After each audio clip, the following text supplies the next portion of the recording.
berkumpul di siang hari. Tapi kalau berjumbu saja nggak apa-apa ya Gus. Makruh. Makro.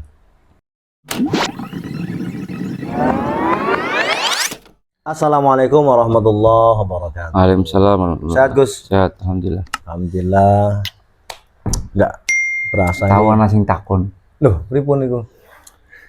Lagi kenapa salaman gue dicucup tangannya loh. Saya di sini. Atau kene apa kene kan. Nggih. Nanya ora tek jawab.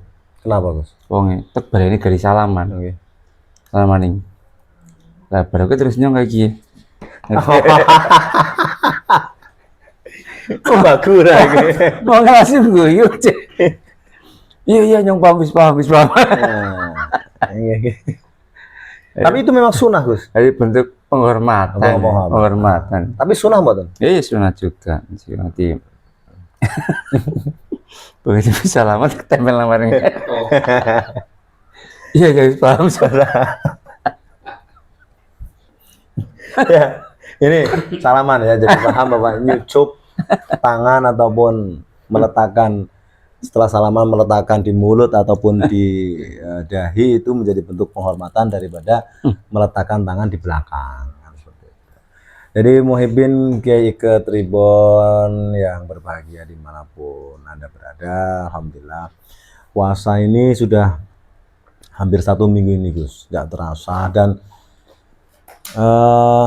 mulai meninggalkan kita, tapi semoga keberkahannya tetap ada Gus. Amin. Jadi pembahasan kali ini sepertinya menarik kalau kita bahas tentang makhluk paling seksi Gus. Iya. Yaitu wanita Gus. Bagaimana pendapat Anda tentang wanita Gus? Orang alim, bahkan seorang nabi pun, kecuali nabi kecuali Nabi Adam ya, semuanya terlahir dari wanita. Yaitu. Nah terus ya sekarang kan wanita itu kan lebih memakai perasaannya sehingga tidak memakai logika. Bahkan di dalam hukum-hukum fikih bahwa kesaksian wanita sendiri tidak menjadi kuat. Ya tidak semuanya. Ada juga yang wanita diperbolehkan, yang bisa jadi saksi ya ada juga, seperti menyaksikan kelahiran. Bisa juga. Tidak semua gitu. Tidak semuanya.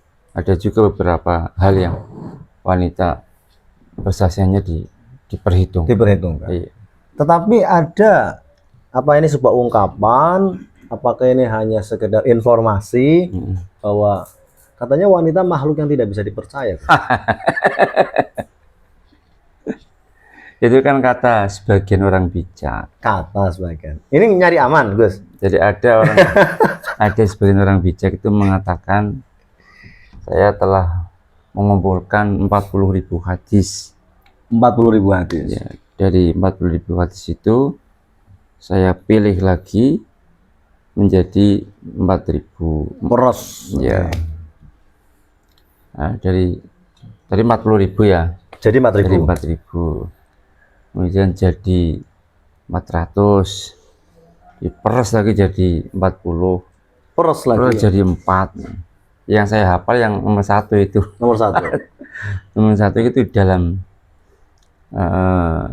di situ diterangkan bahwa jangan pernah percaya kepada wanita. Jangan pernah percaya kepada wanita. Berarti sebenarnya julukan tukang gombal itu lebih tepat ke wanita ya? Iya. Iyanya cepet. Jadi buaya darat ya. Dijuang lanang lah. Tapi kata Om Ipul, buaya darat lebih disematkan ke laki-laki. Tapi kalau wanita peternak buaya. Peternak buaya. Oke, kita bicara tentang peternak buaya atau wanita. Mohon wanita ini jangan tersinggung dulu ya, gitu kan. Karena tentang Ramadan banyak terkait hukum-hukum tentang wanita Gus. Jadi seringkali banyak pertanyaan dari para emak-emak muda gitu kan. tentang bagaimana sih apabila wanita itu mendapati haid menjelang berbuka puasa. Apakah itu menjadi puasanya batal atau tidak? Ini dalam maning 5 menit lagi gitu. Kalau dia haid gitu. Ini pripun? Ya batal. Puasanya batal. Karena wanita haid itu haram puasa malah. Kalau dia puasa haram. Ya misalnya, salah satu alasannya kan karena kalau wanita haid itu lemah, tenaganya lemah. Jadi syariat memberi dispensasi kalau wanita itu tidak wajib puasa kalau haid, karena lemah. Nah sekarang kan wanita haid kan juga kayak nggak ada ngaruhnya kan. Seandainya tetap puasa tetap kuat. Tapi tetap batal, hukum itu tetap mengatakan batal. Tapi dia wajib walaupun kurang 5 menit kentongnya, kentong beduk maghribnya tetap batal. Dia wajib qadha. Wajib qadha. Jadi memang seringkali kan wis perok. Iya. Padahal hanya kurang berapa menit lagi. Dan bahkan kalau dia buka puasa dalam keadaan ragu karena keluar haid atau flek, itu bagaimana? Ragu artinya? Ya misalkan ngeflek ini, hanya ngeflek saja, itu dia akhirnya berbuka gitu. Mungkin itu belum haid atau bagaimana? Itu bagaimana? Ya dilihat kebiasaannya bagaimana. Biasanya kan wanita haid itu kan macam-macam. Ada darah yang kuat, ada darah yang lemah. Paling minimal 1 hari atau 1 itu sih. Ya 1 hari 1 malam minimal. 1 hari 1 malam. Iya. Jadi memang ya, jadi kadangkala itu terjadi itu sudah mulai mendekati buka puasa dia bocor gitu. Ya banyak juga. Terus ini terkait wanita, kadang wanita itu pakai lipstik, Gus. Nah itu kan untuk mempercantik diri, berhias. Nah sekarang lipstik sekarang itu ada aroma dan rasa itu, Gus. Itu gimana hukumnya, Gus? Kalau lipstik nggak apa-apa. Yang penting bukan bentuk lipstiknya ikut ketelen loh. Oh gitu. Biasanya kan ada yang lipstik yang tebal itu ya. Mungkin kalau ada ada bentuknya ikut ketelen ya. Kan itu kan apalagi lipstik ya, icip-icip aja nggak apa-apa kok. Icip-icip nggak apa-apa. Ya wanita kan nggak terlepas dari dapur kan. Apalagi bulan puasa kan ingin bagaimana dia memberikan masakan yang enak kan kepada suami, untuk keluarga. Kalau nggak diicip-icip kan nanti khawatir kan. Icip-icip nggak apa-apa. Yang penting nggak masuk. Yang penting nggak 1 piring gitu ya. Nggak masuk ke tenggorokan, cuma hanya di lidah, nggak apa-apa. Gitu. Berarti semisal begitu juga kalau soal make up.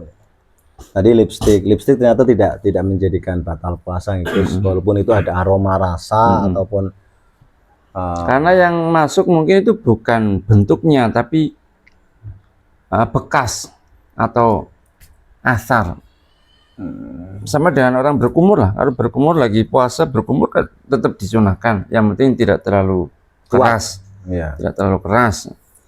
Jadi kalau nggak puasa mungkin kalau puasa cukup, jangan terlalu keras lah. Dan ketika dikeluarkan kan juga masih ada sisa-sisa kan, itu nggak apa-apa, dimaafkan. Kecuali kumurnya 3 kali, yang keluar 2 kali ya Gus. Ya itu yang satu berarti kan sunat 3 kali, ternyata sing metu loro.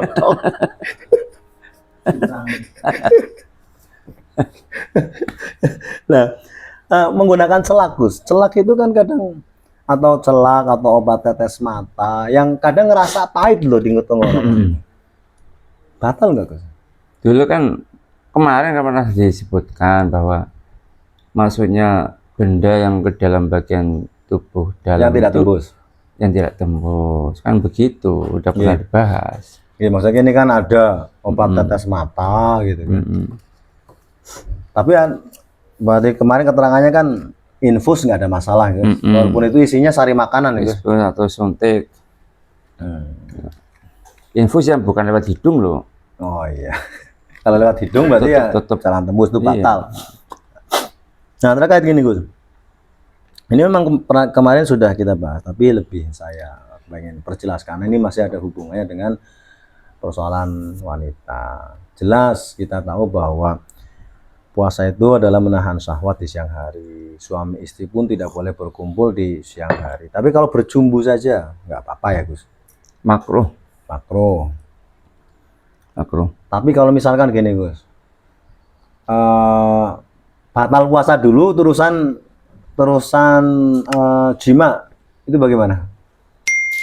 Ya tetap batal puasanya. Kafaro nggak? Tapi nggak wajib kafaro.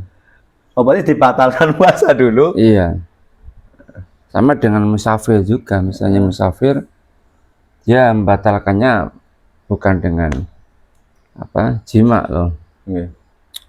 Atau dia ya yang penting membatalkan awal batalnya bukan dengan jima. Awal batalnya. Ya, berarti kalau batalnya karena jima kena kafaroh ya Gus. Berarti misalkan suami istri ternyata membatalkan puasa terlebih dahulu. Iya. Berarti tidak dapat kafaroh tapi dapat dosa nggak? Ya jelas dosa, tetap dosa. Dosanya besar juga membatalkan puasa dengan sengaja. Jimanya tidak dapat kafaroh. Enggak Nah, kafaroh. itu anak solusi. Nah, tapi kita tetap nggak boleh meremehkan dosa, tuh nggak boleh. Nggak boleh tetap. Nah iya, ini kan jadi akal-akalan guys. Karena dia tidak kepengen kena kafarat jadi seperti itu. Dan nah ini guys. Nah, itu namanya mempolitisasi. Kalau saja, nah, misalnya ini yang nun sewu, bahasanya apa ya? Yang bahasa Banyumas itu yang laki-laki yang suami itu bandreng gitu, guys. Atau kepengen di siang hari dengan istrinya nggak mau gitu kan. Tapi kan dia juga harus taat pada suami gitu. Atau dia dipaksa, nah, akhirnya terjadilah seperti itu. Yang kena wajib kafaroh siapa? Ya suami. Ya suami. Istrinya enggak. Cuma terkena wajib qadha. Iya wajib qadha. Wajib qadha. Tapi yang wajib kafaroh hanya suami. Nah, jadi kan tahu ini bahwa kemarin mungkin kurang terjelaskan hal itu bahwa karena kalau istri dipaksa berarti itu hanya wajib qadha. Jadi ini kan lumayan mencerahkan. Pelaku Pak? Saya itu bukan pelaku. Ini harus pelapor. Mewakili. Pelakor.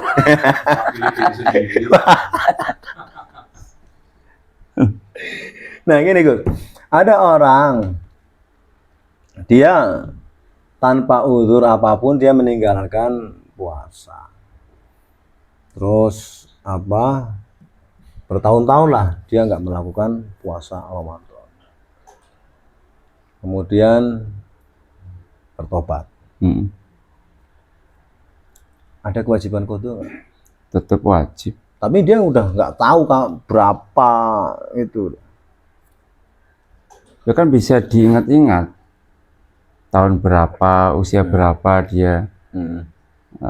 Kayak cilik lah Gus, akeh banget berarti Gus. Ini malah sih temennya qadha Gus. Ya enggak lah, kan setahun cuma 30 hari. Iya. Jadi misalkan selama bisa dihitung, selama akil balik itu dia memang misalnya laki-laki akil baliknya dengan usia 15 tahun. Sekarang dia umur 50 misalnya, kan berarti cuma 35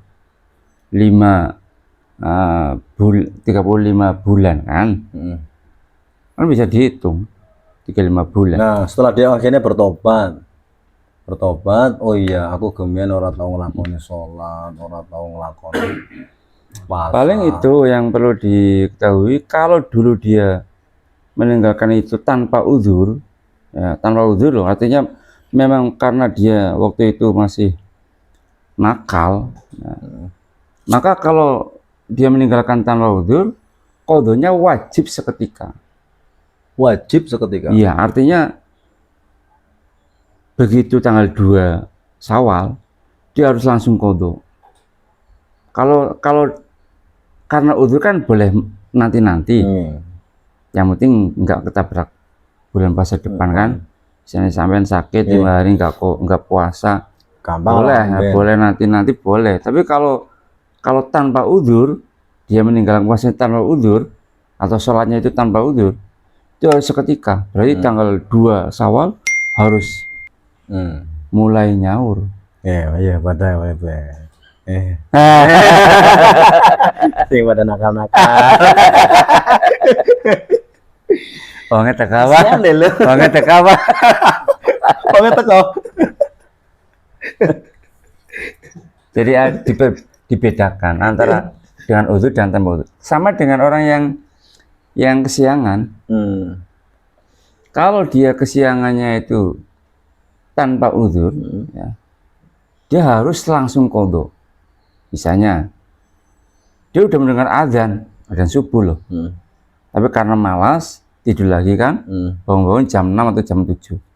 Itu setelah bangun, harus langsung menggunakan waktunya untuk sholat. Untuk keperluan sholat. Jadi harus langsung wudhu, nggak boleh ngopi dulu nggak boleh. Langsung. Tapi kalau karena uzur, uzurnya sholat kan 2, lupa dan tidur. Jadi misalnya tidurnya jam 3, memang waktu subuh nggak ingat sama sekali dan nggak dengar adzan dan nggak ada yang bangunin. Bangun jam 7 lah, itu karena uzur, maka boleh nanti. Jam 7 sih masih mandan mendekati duha lah ya, subha. Pada tanginya jam 10 berarti ya. 10 juga masih boleh duha. Oh, iya. Berarti subha ya Gus. Subuhnya campur duha.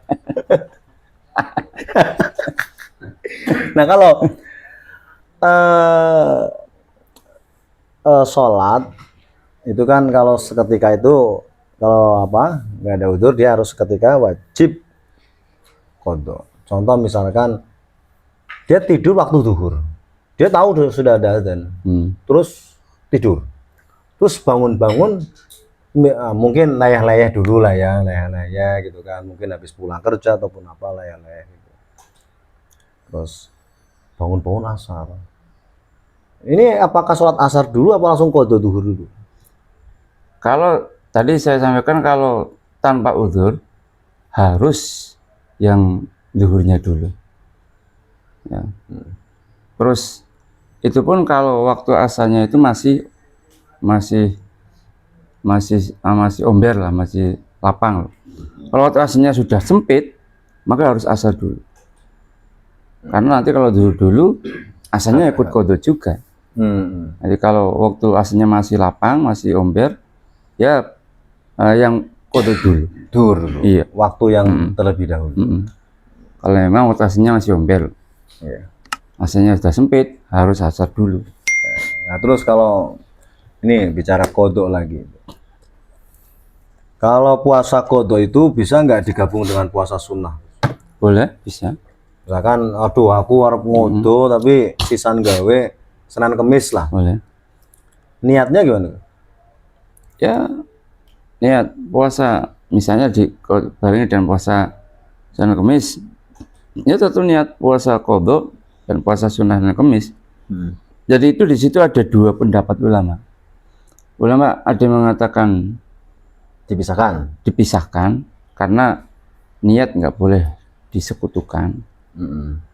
Ada yang mengatakan boleh, ada yang mengatakan boleh, dan kayaknya lebih banyak setuju yang boleh daripada yang dipisahkan. Iya, cuma menurut saya kalau digabung berarti kegolong minal pelitin berarti. Oh, minal pelitin. Wal kumetin. Wal duslim.